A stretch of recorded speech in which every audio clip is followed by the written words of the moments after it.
Para sa mga first time ma-interview bilang guard, ang may papayo ko lang, huwag kayong kabahan.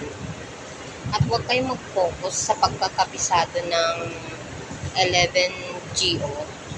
Kasi hindi naman dun lahat kinukuha yung ini-interview sa inyo. Mayroon pang ilan-ilan, pero huwag kayong mag-focus sa pagsaulo dun dahil hindi naman yun ang tinatanong.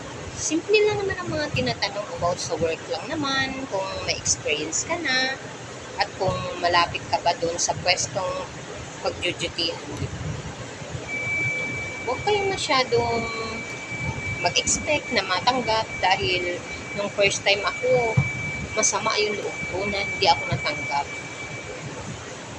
Kaya sa dami ng napagdaanan kong interview, baliwala na sa akin, natanggap na ako, hindi, okay lang dahil marami at marami pang darating na mga client.